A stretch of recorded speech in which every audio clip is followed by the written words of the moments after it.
मसीह यस्सु में आप सबकी सलामती हो। आज हम बाइबल मुक़द्दस में से सीखेंगे अहद अतीक की पहली किताब पैदाइश उसका 32वां बाब उसकी पहली आयत से।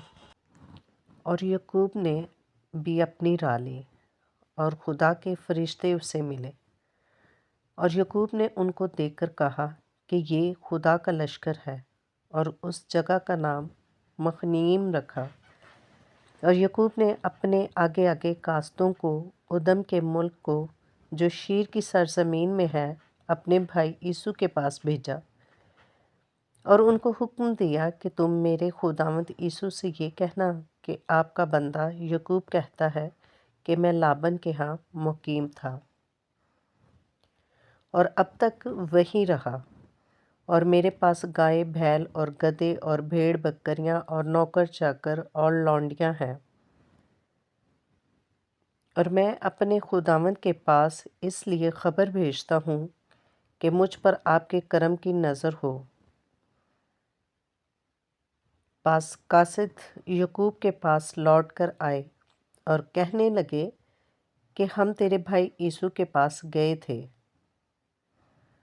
वो 400 आदमियों को साथ लेकर तेरी मुलाकात को आ रहा है। तब यकूब नहायत डर गया और परेशान हुआ, और उसने अपने साथ के लोगों और भेड़ बकरियों और गाय बैलों और ऊँटों के 2 गौल किए,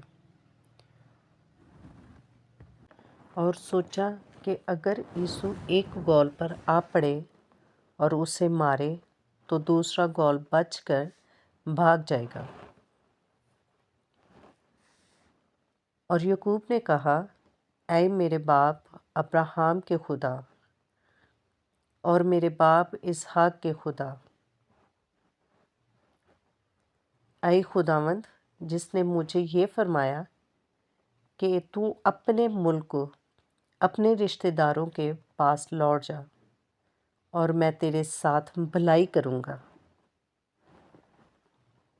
मैं तेरी सब रहमतों और वफादारी के मुकाबले में जो तूने अपने बंदा के साथ बरती है बिल्कुल हिच हूँ, क्योंकि मैं सिर्फ अपनी लाठी लेकर इस यरदन के पार गया था, और अब ऐसा हूँ कि मेरे 2 गौल हैं। मैं तेरी मिन्नत करता हूँ कि मुझे मेरे भाई ईसू के हाथ से बचा ले, क्योंकि मैं इससे डरता हूँ कि कहीं वो आकर मुझे और बच्चों को माँ समेत मार न डाले। ये तेरा ही फरमान है कि मैं तेरे साथ ज़रूर भलाई करूँगा और तेरी नस्ल को दरिया की रेत की मानद बनाऊँगा, जो कसरत के सबब से गिनी नहीं जा सकती। और वो उस रात वहीं रहा, और जो उसके पास था उसमें से अपने भाई यीशु के लिए ये नजराना लिया।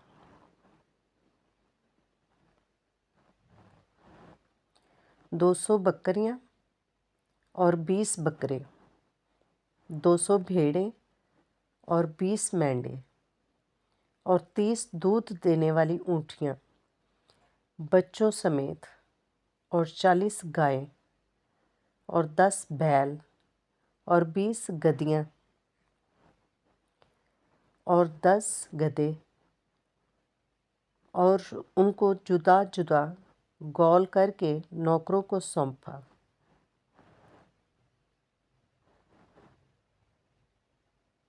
और उनसे कहा कि तुम मेरे आगे आगे पार जाओ, और गौलों को ज़रा दूर दूर रखना। और उसने सबसे अगले गौल के रखवाले को हुक्म दिया कि जब मेरा भाई यीशु तुझे मिले और तुझसे पूछे कि तू किसका नौकर है और कहाँ जाता है, और ये जानवर जो तेरे आगे आगे हैं किसके हैं, تو تو کہنا کہ یہ تیرے خادم یعقوب کے ہیں، یہ نذرانہ ہے جو میرے خداوند یسوع کے لیے بھیجا گیا ہے، اور وہ خود بھی ہمارے پیچھے پیچھے آ رہا ہے۔ اور اس نے دوسرے اور تیسرے کو اور گولوں کے سب رکھوالوں کو حکم دیا کہ جب یسوع تم کو ملے تو تم یہی بات کہنا، اور یہ بھی کہنا کہ تیرا خادم یعقوب خود بھی ہمارے پیچھے پیچھے آ رہا ہے۔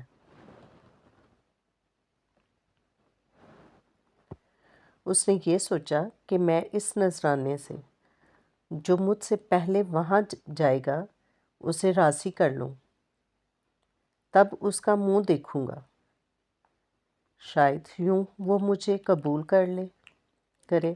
چنانچہ وہ نذرانہ اس کے آگے آگے پار گیا، پر وہ خود اس رات اپنے ڈیرے میں رہا۔ اور وہ اسی رات اٹھا اور اپنی دونوں بیویوں، دونوں لونڈیوں اور 11 بیٹوں کو لے کر ان کے بیوک کے گھاٹ سے پار اتارا اور ان کو لے کر ندی پار کرایا،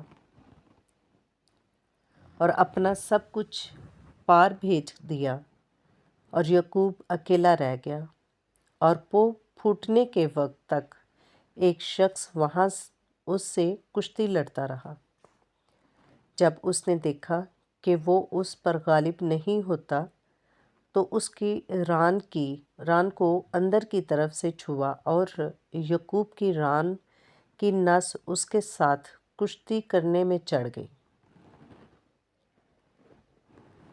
اور اس نے کہا مجھے جانے دے، کیونکہ پو پھوٹ چلی۔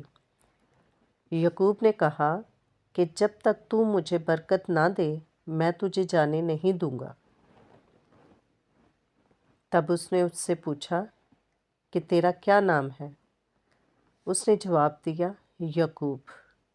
اس نے کہا کہ تیرا نام آگے کو یعقوب نہیں بلکہ اسرائیل ہوگا، کیونکہ تو نے خدا اور آدمیوں کے سوا کے ساتھ زور آزمائی کی اور غالب ہوا۔ تب یعقوب نے اس سے کہا کہ میں تیری منت کرتا ہوں تو مجھے اپنا نام بتا دے۔ اس نے کہا کہ تو میرا نام کیوں پوچھتا ہے؟ اور اس نے اسے وہاں برکت دی۔ اور یعقوب نے اس جگہ کا نام فنییل رکھا، اور کہا کہ میں نے خدا کو روبرو دیکھا تو بھی میری جان بچی رہی۔ اور جب وہ فنییل سے گزر رہا تھا تو آفتاب طلوع ہوا اور وہ اپنی ران سے لنگڑاتا تھا۔